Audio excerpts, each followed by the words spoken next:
आप सभी को नमस्कार, शुभ संध्या। सार्थक government job point YouTube channel आप सभी लोगों का हार्दिक स्वागत करता है। बहुत ही महत्वपूर्ण अपडेट्स हैं, इसलिए आप सभी लोग वीडियो में एंड तक बने रहें और चैनल को सब्सक्राइब करके वीडियो को लाइक ज़रूर कर दिया करें। आप सभी लोगों से एक रिक्वेस्ट और है हमारी कि इस चैनल ने आप सभी लोगों के लिए हमेशा ही महत्वपूर्ण कार्य किए हैं, इसलिए आप लोगों का स्नेह और आशीर्वाद ये अपेक्षित है। जाहिर सी बात है, आप लोग हमसे भी योग्य हो सकते हैं, है ना। तो आप लोगों का सहयोग हमारे लिए बेहद ही कारगर सिद्ध होगा, इसलिए आप लोग सहयोग अवश्य ही किया करें। चलिए खबरों की शुरुआत कर लेते हैं। सर्वप्रथम आप सभी लोगों को जो जानकारियां देनी है, उन जानकारियों में प्रथम आप सभी लोगों की प्रतीक्षा सूची के संबंध में है। तो प्रतीक्षा सूची वाले हमारे भाई बहन इस वीडियो में एंड तक जरूर बने रहें, क्योंकि बहुत ही महत्वपूर्ण इन्फॉर्मेशन है जो कि आप सभी लोगों को प्रोवाइड करनी है। पहली प्रतीक्षा सूची की बात करेंगे जो कि 2016 और 2021 के संदर्भ में है। मैं आप लोगों को इस बात की जानकारी दे दूं कि 2016 के संदर्भ में जिन विद्यार्थियों ने इस बात की आपत्ति की थी कि हमें नियुक्तियां मिलनी चाहिए, मैं आप लोगों को बता दूं तकरीबन 113 विद्यार्थियों को नियुक्तियां मिलेंगी। 113 विद्यार्थियों को, ठीक है ना। मतलब और शेष पद रिक्त हैं ही नहीं, ठीक है, ये कंफर्म हो गया है। आज शिक्षा निदेशालय से इस बात की जानकारी इकट्ठा की गई कि आखिर 2016 में कितने विद्यार्थियों को नियुक्तियां मिलेंगी और 2021 में कितने विद्यार्थियों को नियुक्तियां मिलेंगी, ठीक है ना। तो इन सारी चीज़ों का पूरा आंकड़ा सामने आ चुका है, जानकारी प्राप्त हो चुकी है। 113 विद्यार्थी वो 2016 के चयनित होंगे, ठीक है ना। विभिन्न विषयों में जो आपके 15 विषय होते हैं, उन विषयों में 113 विद्यार्थी चयनित होंगे। दूसरा, 2021 की मैं हम बात कर लेंगे। यदि आप सभी लोगों को TET CTET super TET TGT PGT LTGSC UP constable खंड शिक्षा अधिकारी यूपी ट्रिपल एससी की किसी भी भर्ती परीक्षा में आपको सम्मिलित होना है, चाहे आप वीडियो एग्जाम की तैयारी कर रहे हो या वीडियो एग्जाम की तैयारी कर रहे हो या नए लेखपाल भर्ती परीक्षा की या पीईटी की तैयारी कर रहे हो, आपको सार्थक government job point YouTube channel अपना नोट्स रिकमेंड करना चाहता है। आप चाहें तो इस नोट्स को 9721411385 इस व्हाट्सएप नंबर पर प्राप्त कर सकते हैं। चलिए आगे बढ़ेंगे। अब बात करेंगे 2021 को लेकर के। तो 2021 में सर्वाधिक अगर पदों की बात की जाए तो टीजीटी में सर्वाधिक पद रिक्त हैं, ठीक है ना। और टोटल 91 पद आपके प्रवक्ता में रिक्त हैं विभिन्न प्रकार के विषयों में, ठीक है। मतलब 91 पद पीजीटी 2021 में विभिन्न विषयों में, मैं एक विषय की बात नहीं कर रहा हूँ, विभिन्न विषयों में जितने विषय आपके होते हैं, हिंदी, संस्कृत, इतिहास, नागरिक शास्त्र, अर्थशास्त्र, ठीक है ना, सारे विषय मिला करके, अंग्रेजी, कला, उर्दू, जो भी हो, ठीक है, सारे विषयों में टोटल पदों की संख्या, रिक्त पदों की संख्या है 91, ठीक है। 91 पदों की संख्या आप लोगों को प्राप्त होगी पीजीटी के लिए। तो पीजीटी में अमूमन जिन विषयों पर दृष्टि डाली जाती है, किसी विषय में आपको 6 पद, किसी विषय में आपको 3 पद, किसी विषय में आपको 10 पद ऐसे ही मिलेंगे, और वो भी कैटेगरी वाइज। किसी में आपको ओबीसी की सीटें ज़्यादा मिलेंगी, कहीं पे आपको एससी की सीटें ज़्यादा मिलेंगी, तो कहीं पे आपको जनरल की सीटें ज़्यादा मिलेंगी। अब आप सोच रहे होंगे कि क्या हम जनरल की सीट पे जा सकते हैं? अगर आपने मेरिट, जाहिर सी बात है प्रतीक्षा सूची में अगर आपने मेरिट जनरल से ज़्यादा गेन की है तो जाहिर सी बात है उसका बेनिफिट आप सभी लोगों को प्राप्त होगा, ठीक है। और ये सूचना मिली है उप सचिव श्री नवल किशोर शर्मा जी के माध्यम से कि जो सीटें जिस कैटेगरी के रिक्त हैं उसी कैटेगरी पे उस विद्यार्थी का चयन किया जाएगा। अगर अनरिजर्व कैटेगरी है तो अनरिजर्व का विद्यार्थी जाएगा, अगर ओबीसी कैटेगरी है तो ओबीसी का विद्यार्थी जाएगा, एससी का है तो एससी जाएगा, एसटी का है तो एसटी जाएगा। स्वतंत्रता संग्राम सेनानी है, स्वतंत्रता संग्राम सेनानी के विषय में भी मैं आप लोगों को बता दूं 6 पद रिक्त हैं पीजीटी में, 6 पद, सॉरी 16 पद रिक्त हैं, 6 नहीं 16 पद आप सभी लोगों को मैं बता दूं कि पीजीटी 2021 में विभिन्न विषयों में आप सभी लोगों को स्वतंत्रता संग्राम सेनानी कोटे से 16 विषयों की जानकारी मतलब मिली है कि आप लोगों के लिए रिक्त है। और टीजीटी की अगर हम बात कर लें तो टीजीटी में भी अच्छे खासे पदों की संख्या है, लगभग 550 के ऊपर है ना। और ये पद आप सभी लोगों को बेनिफिट पहुंचाने के लिए काफ़ी हैं, ठीक। तो आप लोगों को मैं इस बात के लिए आश्वस्त कर देना चाहता हूं कि अब चूंकि इस पर प्रक्रिया स्टार्ट करने जा रही है गवर्नमेंट, और शासन की तरफ से, माध्यमिक शिक्षा मंत्रालय की तरफ से स्पष्ट दिशा निर्देश अधिकारियों को दिए जा चुके हैं कि जो प्रतीक्षित परिणाम रहे हैं, जो प्रतीक्षित चीज़ें रही हैं, जिनसे विद्यार्थियों को समस्याओं का सामना करना पड़ रहा है, उन सारी चीज़ों का निराकरण तत्काल कर दिया जाए। अर्थात आप सभी लोगों की प्रतीक्षा सूची को तत्काल जो है वो क्लियर कर दिया जाए, पहला। दूसरा ये कि आप लोगों को मैं इस बात के लिए आश्वस्त कर देना चाहता हूं कि आप लोगों की प्रतीक्षा सूची पे जो कार्य है वो 8 जून से स्टार्ट हो जाएगा, ठीक है ना। 8 जून से लेकर के 28 जून के बीच में आप सभी लोगों के सारे कार्य संपादित कर दिए जाएंगे। मतलब आप सभी लोगों की काउंसलिंग होना, ठीक है ना, डॉक्यूमेंट को जो है सबमिट कराना, और ये सारी चीज़ों का वेरिफिकेशन वगैरह कंप्लीट करा के आप लोगों के पैनल रिलीज करने की प्रक्रिया तक, और जो आप लोगों को नियुक्तियां प्राप्त होनी है, ठीक है, और उन सारी चीज़ों में आप लोगों को 15 जुलाई तक का वेट करना पड़ेगा। ठीक, 15 जुलाई तक आप सभी लोगों की नियुक्तियां हो सकती है, पैनल रिलीज किए जा सकते हैं। मतलब नियुक्ति की प्रक्रिया की पूरी जुलाई तक चलती रहेगी, ठीक है ना। और अब बात कर लेते हैं आपके लोक सेवा आयोग से। लोक सेवा आयोग से जो जानकारी मिली है वो भी हमारे भाई बहनों के चेहरों पर मुस्कान लाने के लिए पर्याप्त है। बात करते हैं आपके RO को लेकर के। देखिए, RO का विज्ञापन पूरी तरीके से बनकर के तैयार हो चुका है, और जो प्री और मेंस में जो सिलेबस संशोधित हुए थे, उन सिलेबसों में आप सभी लोगों को मैं जानकारी देना चाहता हूं कि उन सिलेबसों में आप लोगों को हिंदी की महत्ता देखने के लिए मिलेगी, पहला। दूसरा, ये निगेटिव मार्किंग आप सभी लोगों को देखने के लिए मिल सकता है, निगेटिव मार्किंग, ठीक है ना। जानकारी प्राप्त हुई है कि RO में भी निगेटिव मार्किंग का प्रावधान किया जा सकता है। अगर ऐसा होता है तो विद्यार्थियों के लिए पता नहीं ये बेनिफिशियरी होगा कि विद्यार्थियों को इससे घाटा होगा, लेकिन ये तो क्लियर है कि तुक्का मार वाले जो है, मान लीजिए कि कोई क्वेश्चन आप करने बैठते हो और ये जानते हो कि यहाँ इसमें हम 80% श्योर हैं कि इन 2 विकल्पों में से है ना। और कभी कभी होता क्या है कि 95% आप श्योर होते हैं कि इन 2 विकल्पों में से कोई एक आंसर सही है ना। तो जाहिर सी बात है कि उसमें आप चांस ले सकते हैं। और तुक्का मारने वाली जो प्रक्रिया है, कभी कभी होता है क्या है कि मतलब लोग तुक्का मार करके भी जो है वो, अगर 20 क्वेश्चन में तुक्का मारे हैं तो पक्का है कि मतलब उसमें से 12-14 क्वेश्चन में तुक्का कभी कभी बैठ ही जाता है ना। तो इन सारी चीज़ों से निपटने के लिए आप सभी लोगों को मैं बता दूं कि आपके वेटिंग लिस्ट का मुद्दा भी बात करेंगे।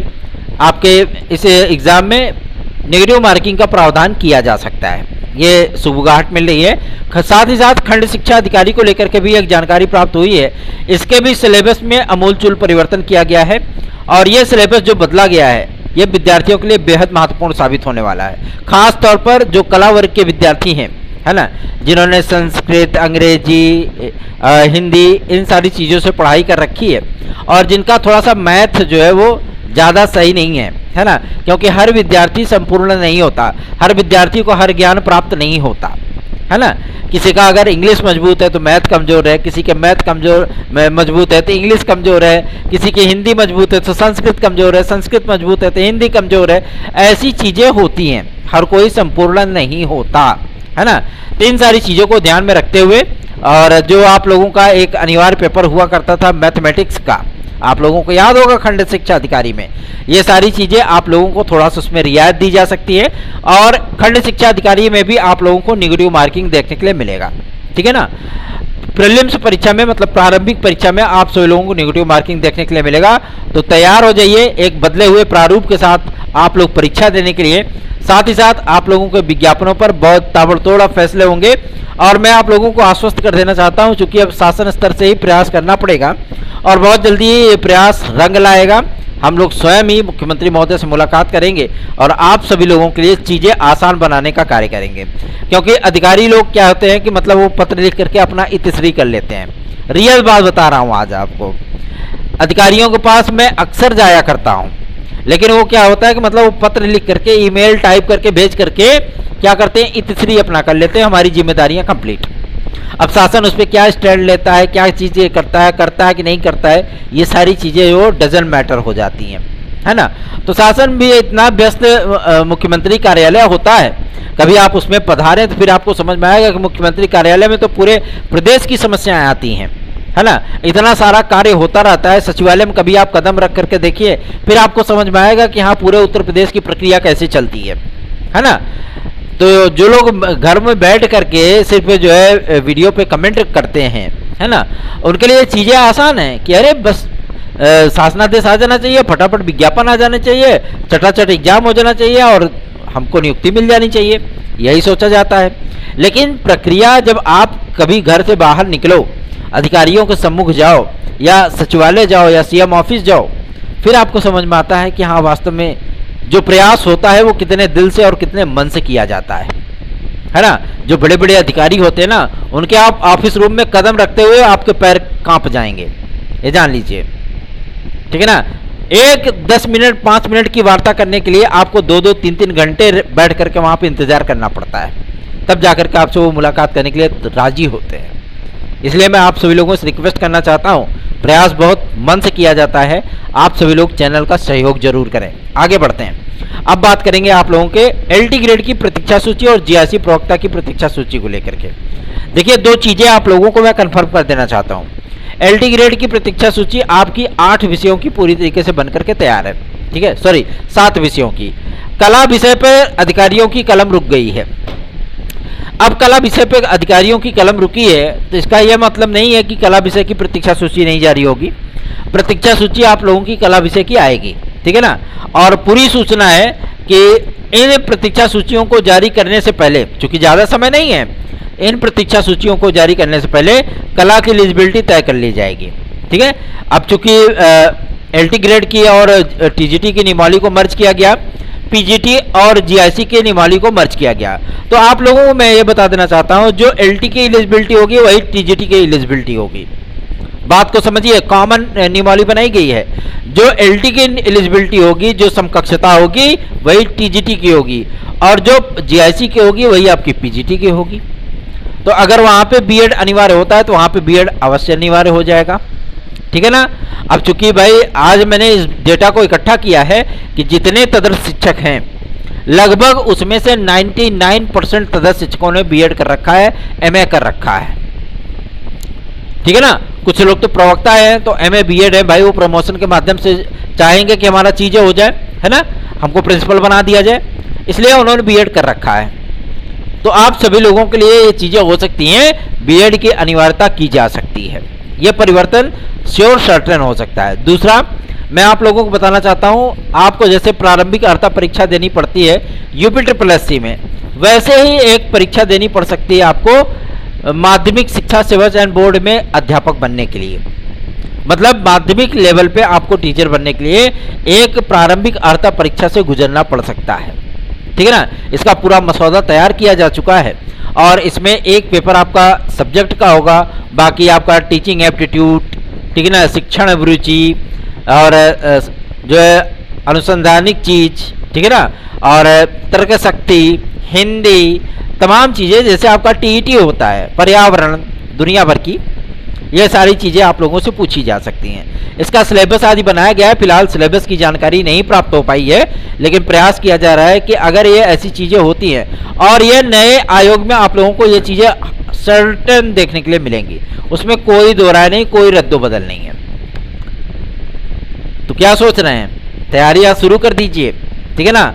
और यदि आप लोगों को पुराने नियमावली पर मौका मिलता है तो यह आप लोगों के लिए सबसे बड़ी अपॉर्चुनिटी होगी। यदि आप नॉन बीएड वाले विद्यार्थियों को मौका मिलता है, जाहिर सी बात है ये उनके लिए अंतिम अवसर होगा, इस अवसर का लाभ उठाइए। हमेशा ही नकारात्मक ना सोचा करिए, अगर नकारात्मक सोचेंगे तो आपकी सोच हमेशा ही नकारात्मक होती चली जाएगी, फिर आप इतने मानसिक कुंठा के शिकार हो जाएंगे। बहुत सारे लोगों को मैंने देखा है जो कि एकदम मानसिक कुंठा के शिकार हो चुके हैं, उनको हर पॉजिटिव चीजें निगेटिव लगती हैं। इसलिए मैं आप सभी लोगों से रिक्वेस्ट करना चाहता हूं, इसी को कहते हैं डिप्रेशन, है ना। तो मानसिक तनाव को दूर रखिए, हमेशा सकारात्मक सोचिए, जो नकारात्मक चीजें भी होंगी वो भी आपको सकारात्मक नजर आएंगी, ठीक है ना। माइंड को पॉजिटिव रखिए, हमेशा अच्छा सोचिए, बेहतरीन तैयारियां करिए। सार्थक government job point YouTube channel को सब्सक्राइब करके वीडियो को लाइक जरूर कर दिया करिए। यूपी SSC में पीईटी के विज्ञापन के पहले मैं आप लोगों को बता देना चाहता हूं, 60 और 65% की कट ऑफ को 100% लागू कर दिया जाएगा। लगभग सहमति बन चुकी है और शासन ने जो निर्णय लेना है वो 60 और 65% पे ही मोहर लगाएंगे, ये कन्फर्म है। ठीक है ना, तो 60-65% वाले तैयार हो जाए एकदम से नई पीईटी के लिए। ठीक, बाकी आप सभी लोगों का स्नेह और आशीर्वाद इस चैनल के लिए बेहद महत्वपूर्ण है। धन्यवाद, शुभ रात्रि। वेटिंग लिस्ट वालों को आज खुशखबरी दे दिया हूँ, आप लोग निश्चिंत हो जाइए। बस नियुक्ति की राह बहुत आसान होने चल रही है और आप लोगों की नियुक्तियां आरंभ होने चल रही हैं। रही बात जो हमारे भाई बहन याचीगण हैं, उनका भी कल्याण होना तय है, उनका भी कल्याण होना तय है। ठीक है ना, निश्चिंत रहिए। एज रिलैक्सेशन के संबंध में भी जरूरी दिशा निर्देश वो जारी किए गए हैं लोक सेवा आयोग को। जो सूचना प्राप्त हुई है कि लगभग सभी भर्तियों में आपको RO में, LD ग्रेड GIC में, APS में और खंड शिक्षा अधिकारी में, इन तमाम भर्तियों में आप लोगों को 2 वर्ष का एज रिलैक्सेशन मिलेगा। और ये किस स्ट्रेटजी से दिया जाएगा, किस तरीके से दिया जाएगा, ये स्ट्रेटजी तैयार करने की जिम्मेदारी किसकी है? लोक सेवा आयोग की। ठीक है ना, तो निश्चिंत होकर के आप सभी लोग बेहतरीन तैयारियां करें। सार्थक government job point YouTube channel को सब्सक्राइब करके वीडियो को लाइक जरूर कर दिया करें। धन्यवाद, शुभ रात्रि।